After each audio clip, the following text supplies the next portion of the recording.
The mahogany-paneled walls of Courtroom 7 seemed to close in like prison bars. Sweat glistened on Michael Thompson's brow despite the icy blast of the central air. His once pristine navy suit was rumpled, the knot of his silk tie hanging loose. Like a noose mocking his fall from grace, cameras were banned from this federal hearing, but the air still buzzed with invisible judgment. Reporters scribbled notes like vultures sharpening their beaks. Former allies sat stone-faced. Former friends watched with pity or worse, satisfaction. Michael didn't care about any of them anymore. He sat at the defense table, elbows on the hard oak, staring blankly ahead as his attorney, his now former attorney, stood before the judge with hands clasped, voice rehearsed and bloodless. "Your Honor," said Richard Davis, brushing his custom-tailored sleeve back over his Rolex. "I'm withdrawing from representation effective immediately. There are irreconcilable differences between Mr. Thompson and myself regarding strategy and communication." Judge Harrison, perched above like a hawk in judicial robes, squinted down through wire-rimmed glasses. "Mr. Davis, we are halfway through a high-profile fraud trial. Your client is facing up to 30 years in federal prison. You think now is the appropriate time to leave him defenseless?" "I understand the timing is unfortunate, Your Honor," Davis replied smoothly, "but I can no longer ethically represent Mr. Thompson. I filed the proper motion." The courtroom murmured with discomfort. Even the stenographer paused her fingers for a moment. Michael didn't speak. His jaw clenched so tightly it ached. Betrayal wasn't new. It just stung more coming from someone he had paid nearly $2 million in legal fees, someone he once believed was in his corner. Judge Harrison sighed, rubbing the bridge of his nose. "Mr. Thompson, do you have alternative counsel ready to step in?" Michael lifted his eyes. They were bloodshot and heavy with weeks of sleepless nights. "No, Your Honor," he said, voice low. "I wasn't aware my attorney planned to abandon me in the middle of a trial. Then I'm afraid I'll have to grant a temporary adjournment until such time as you secure. I can defend him." The words sliced through the stillness like a knife. Everyone froze. The murmuring stopped. Even the bailiff turned his head. Judge Harrison narrowed his eyes. Slowly, every head in the room twisted toward the source of that tiny, unwavering voice. In the very back row of the gallery, standing on tiptoe to be seen over the polished oak divider, was a little girl. She couldn't have been more than 8 years old. Her faded pink dress hung off her like hand-me-down lace. Her sneakers were frayed at the toes. Her brown skin was streaked with dust, and her curls were pulled into a messy ponytail held back by a worn-out blue rubber band. But her eyes, those fierce, steady brown eyes, seemed to burn through marble and steel. "I can defend him," she repeated, louder this time. Her voice trembled slightly, but her chin did not. The courtroom gasped. Judge Harrison slowly removed his glasses. "Young lady," he said carefully, "this is not a place for games." "I'm not playing," she said, stepping into the aisle. Her small hands balled into fists at her sides. "I know the law, and I know he's innocent." Michael turned toward her. Disbelief etched across his face. A child was standing up for him when every adult in his world had fled. "What's your name?" the judge asked, his tone more curious than scolding now. "Emma Johnson," she answered clearly. Silence stretched so long it seemed the room itself was holding its breath. Then the prosecutor, Linda Morrison, gave a cold, derisive laugh. "You've got to be kidding me," she muttered. But Judge Harrison didn't laugh. He studied the girl as if trying to decide whether she was a hallucination or something more. Michael, still seated, stared at her with a strange sensation of hope brushing against the edges of his despair. Soft, improbable, but somehow real. For a moment, it seemed as if the entire courthouse had forgotten how to breathe. A child no older than the courtroom's usual interns was standing in the center aisle, like she belonged there. No guards moved to escort her out. No gavel came down. It was as if her words had cast a spell over them all. "I'm not asking," Emma said, her small voice growing in force. "I'm invoking my right under Section 6.4 of the New York Open Court Policy. Any citizen may petition the court to present new evidence if they believe it pertains to wrongful prosecution. You know that, Your Honor." Judge Harrison blinked for the first time in years. He was caught off guard in his own courtroom. His gaze dropped to the thick law book beside him. His fingers hovered over the pages, unsure whether to consult it or simply admit the truth. She might be right. "I've been sitting here for 3 weeks, Emma continued. "Every day. I listened. I watched. I took notes. And I found something none of the lawyers did. Something that proves he's being framed. Objection, barked Linda Morrison, practically leaping from her chair. This is outrageous. This child is not an officer of the court. She's not certified. Licensed, she's not even tall enough to see over the witness stand. Sit down, Ms. Morrison, Harrison said, without looking at her. What? She gasped. Your Honor, I said sit down. She obeyed, fuming, her cheeks twitching with fury. Miss Johnson, Judge Harrison said, folding his hands.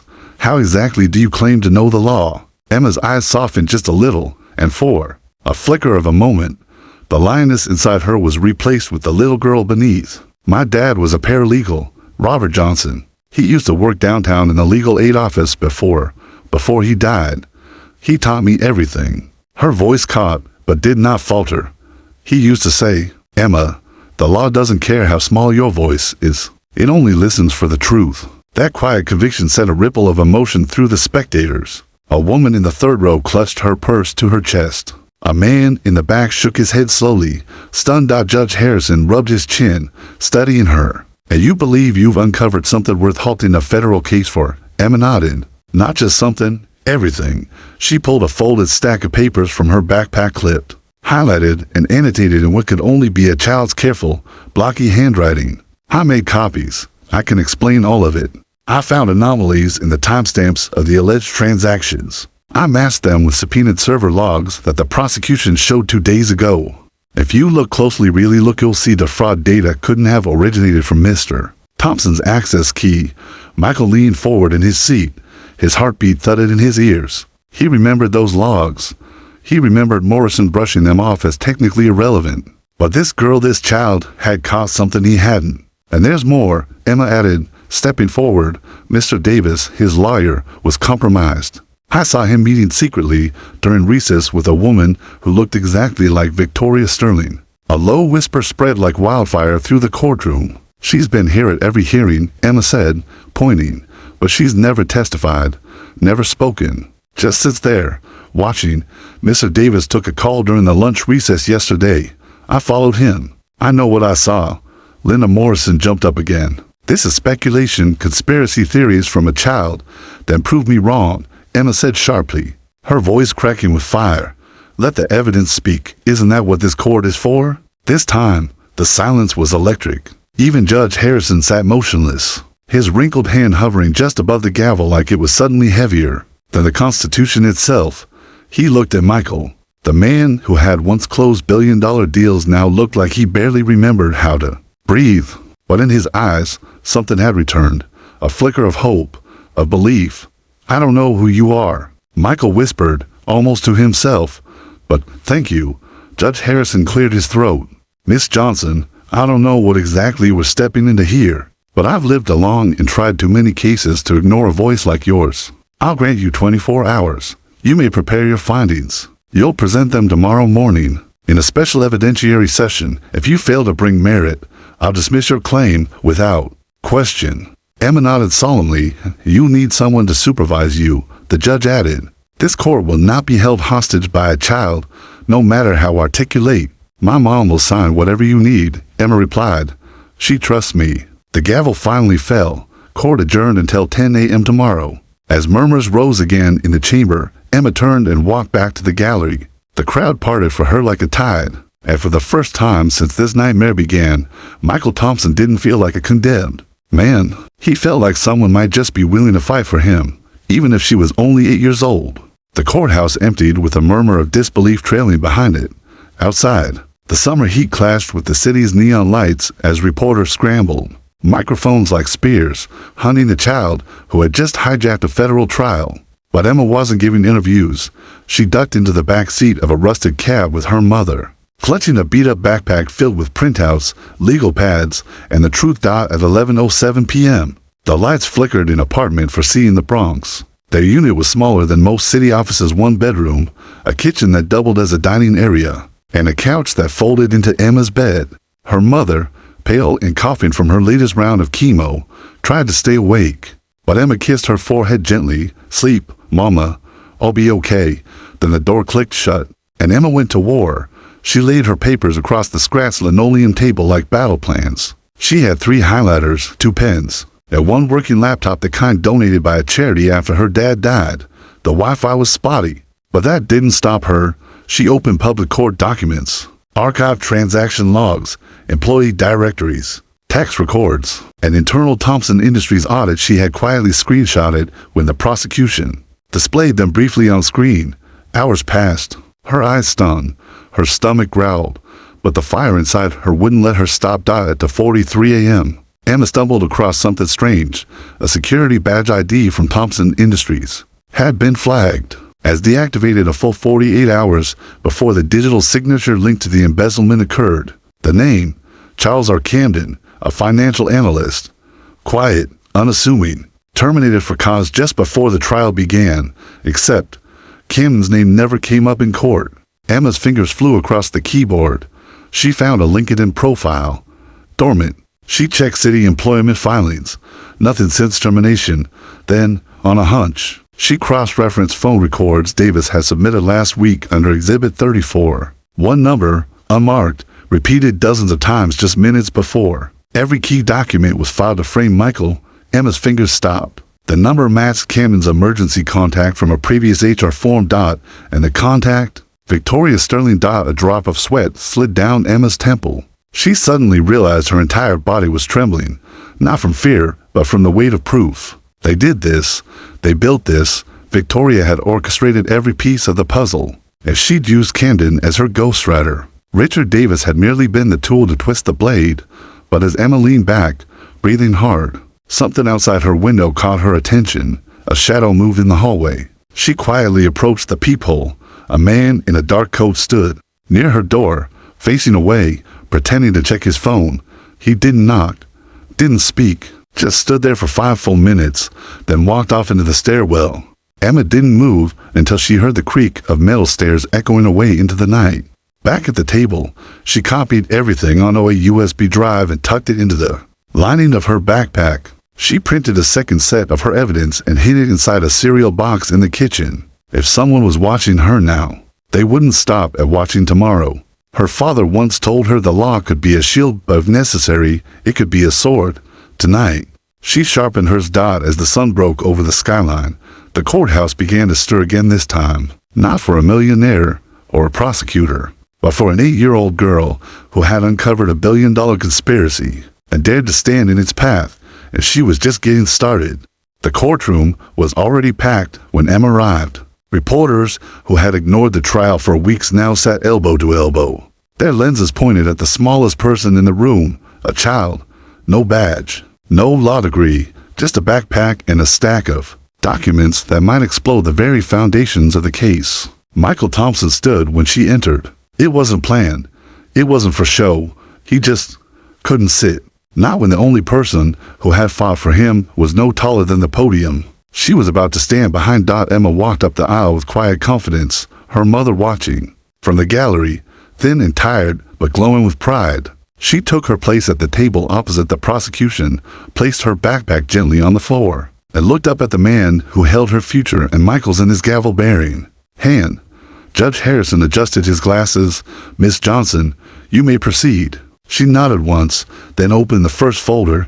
"This," she said, holding up a highlighted document, "is a time-stamped report from Thompson Industries' digital log.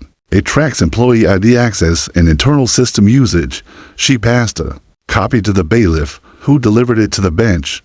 "Now look closely at the top line," she continued. "It shows that employee ID number 92,117 assigned to Charles R. Camden accessed the financial server on April 19th at 3:46 a.m. That's the exact time the embezzlement transactions were generated." Linda Morrison smirked. "That's already been reviewed. Irrelevant.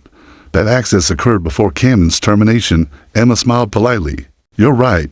It did occur before his reported termination, but not before his badge was deactivated."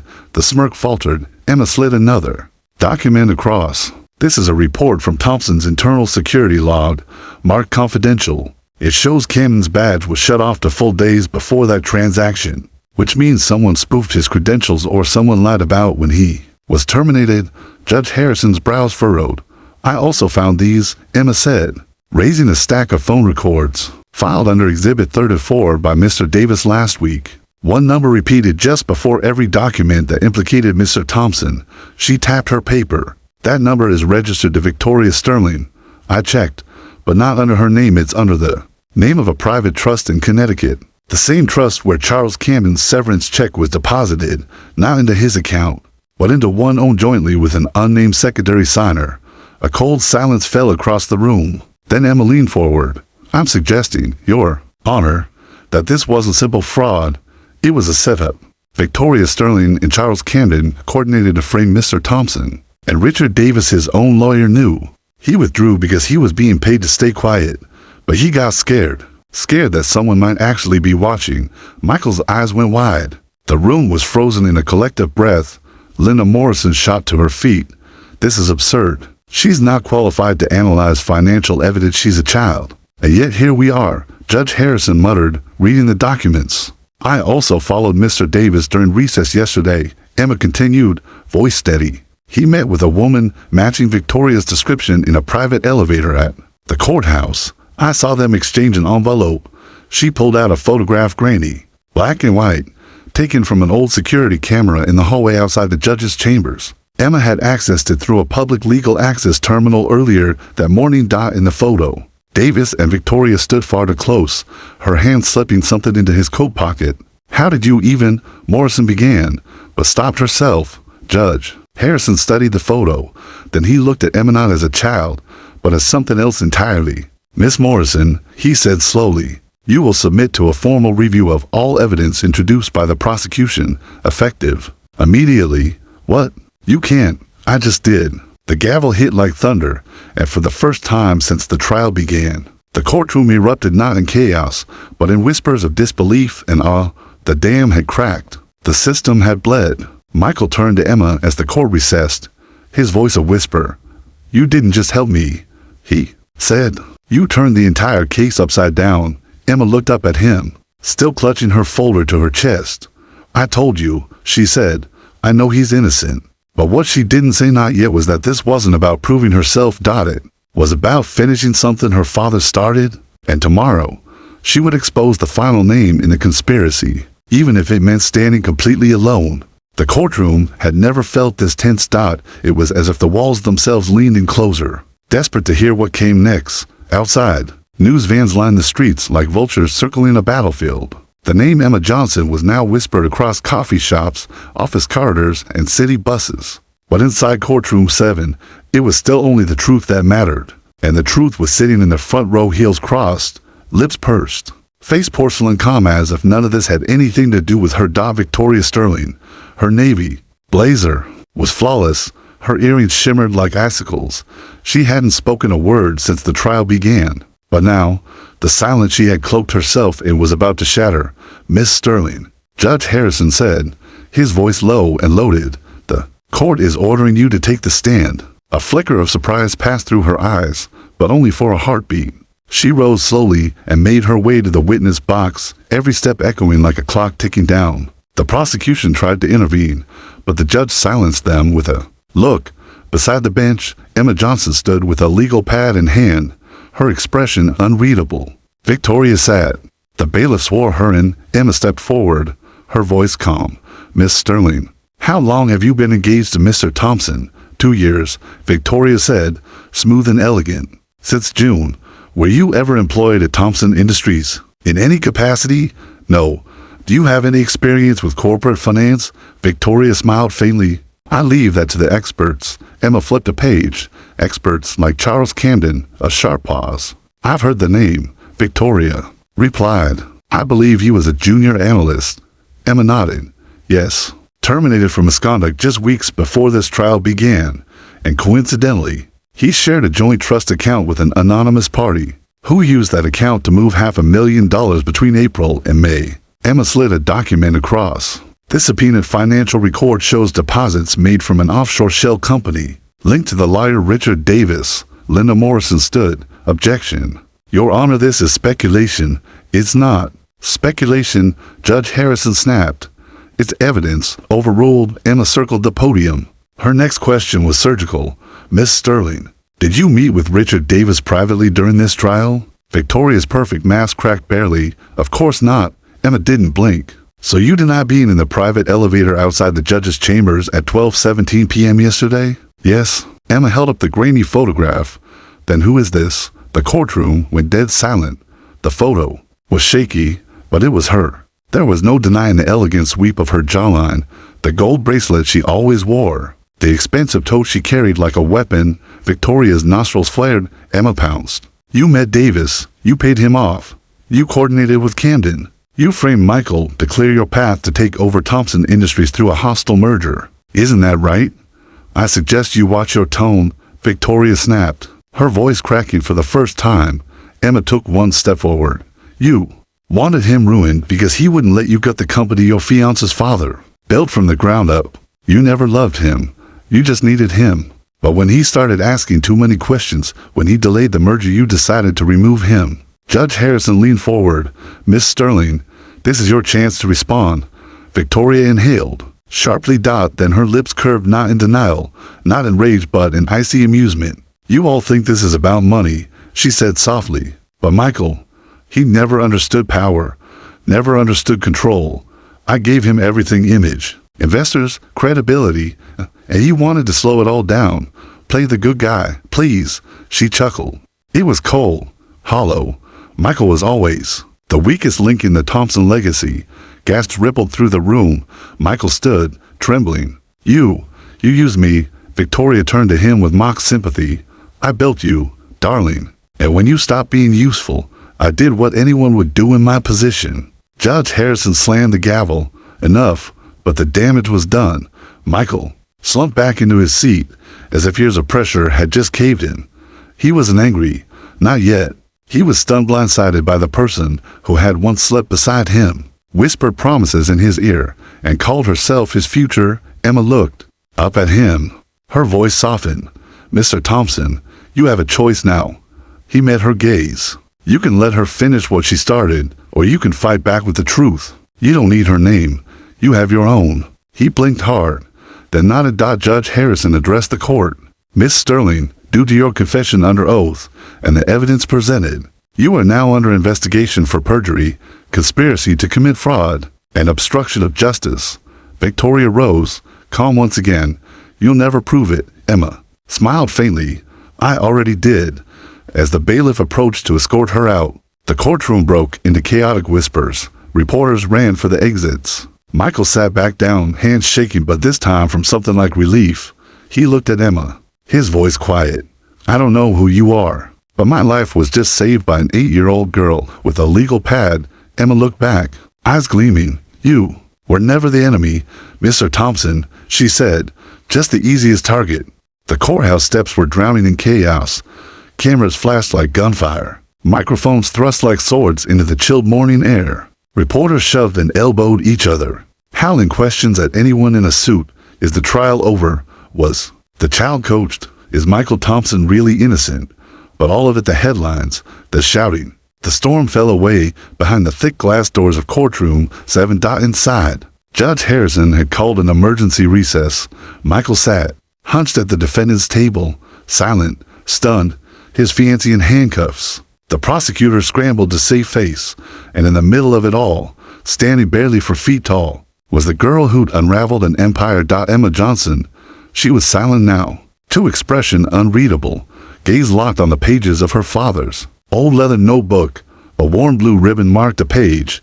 She hadn't opened it in months, but something Victoria had said sparked a memory. Michael was the weakest link in the Thompson legacy. It wasn't just cruelty. It was specific. To specific. Emma turned the page. In a corner of the worn leather binding was a note her father had scribbled nearly 2 years ago, days before he died. If anything happens to me, look at the 1998 merger between Thompson Industries and Center Core Systems. It was dirty, buried, but it's there. Emma's throat tightened. Her father hadn't just taught her the law. He died investigating something, and whatever it was, it pointed back to Michael's company, but not to Michael himself. To his father. Across the courtroom, Michael stood. Emma, can we talk? They stepped into a quiet corner behind the judge's bench, out of earshot of the chaos. You saved my life in there, he said softly, but that wasn't just a defense, was it? That was personal. Emma nodded slowly. My dad, Robert Johnson, He was a paralegal who worked on corporate cleanups. Before he died, he left notes. He said something was wrong with a merger your father approved in '98. Michael blinked. My dad. That was the year everything changed. He suddenly had money, bought the lake house, sent me to boarding school. Emma showed him the notebook. The merger covered up something big. A legal acquisition, falsified audits, maybe even money laundering. Victoria tried to frame you to protect that legacy. She wanted to bury the past under your conviction. Michael rubbed his jaw, the realization dawning slow and painful. I was never the target. I was the scapegoat. But Emma's voice sharpened. It's not over. Victoria didn't plan all this alone. She had help, and someone else in Thompson Industries knew about this. Who? Michael asked. Emma hesitated. Then, the man who took over your father's shares after he died. Your godfather, Alan Pierce. Michael paled. No, he raised me. He's on the board. He's been quietly liquidating assets through shell corporations connected to Synacor, same name that comes up in my dad's notes. Just then, a deputy opened the courtroom door. Miss Johnson, there's a man outside asking for you. Emma blinked. Who? The deputy's face darkened. He didn't give a name, just said, he knew your father. Michael grabbed her shoulder. Emma, don't go alone. But Emma's jaw had already set. She nodded to the deputy. I'll hear him out, but only in the lobby. Glass doors, public. The deputy escorted her through the courthouse corridors, past the buzzing reporters, until she reached the marble atrium. A man stood by the fountain, gray coat, scarf, dark sunglasses despite the overcast sky. He turned. Emma Johnson, he said. His voice was gravel and silk. You're your father's daughter, all right. Smart, brave, reckless. Emma didn't flinch. You knew my dad. The man nodded. We worked together on Synacor.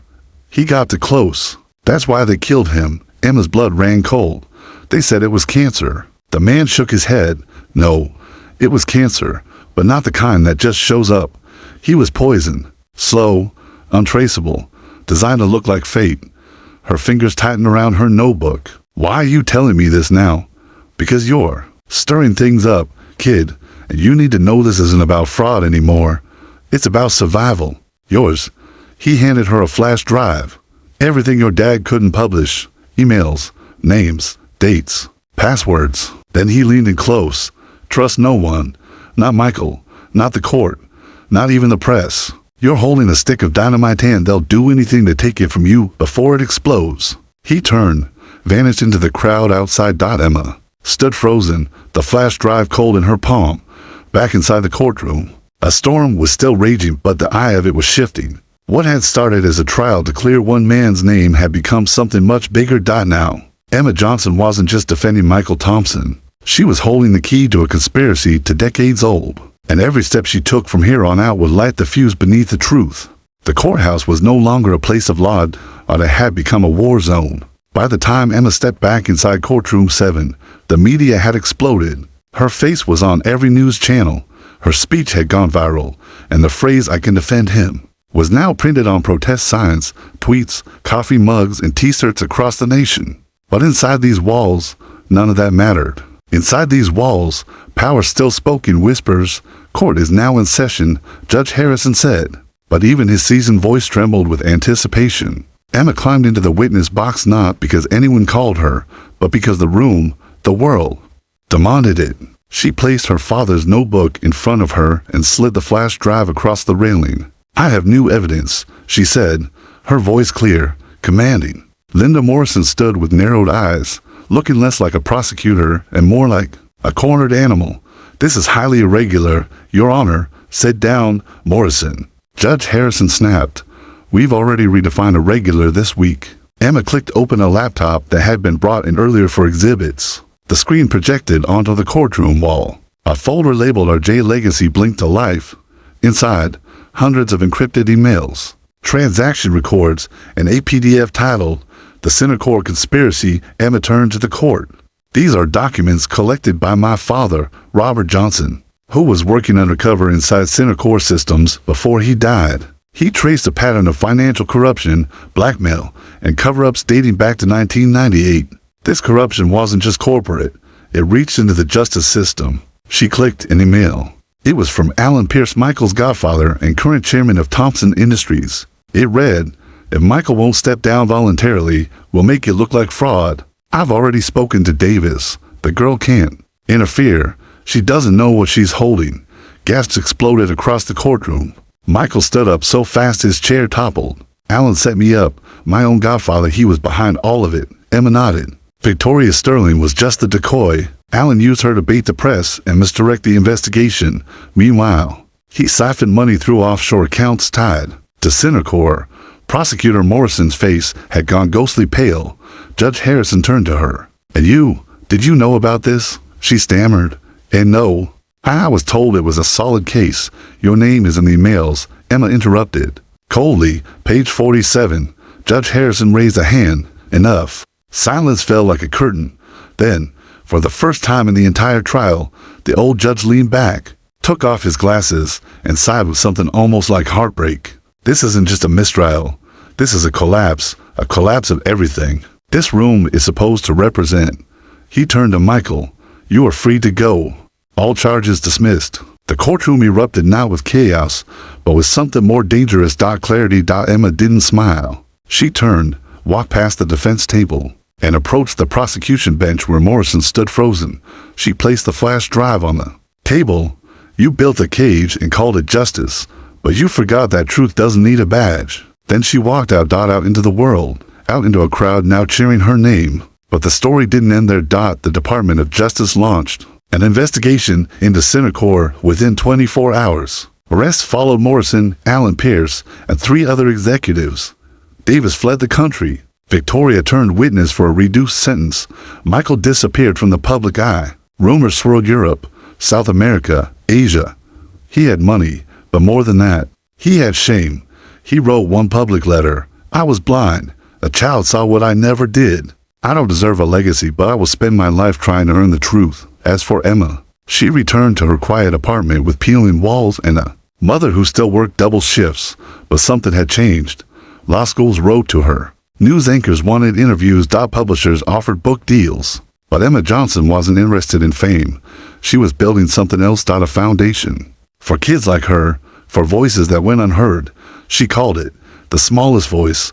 And sometimes, on late nights, she still opened her father's notebook, not to read, just to remember that the truth once spoken can shatter the silence of even the most powerful. Rooms. Forever.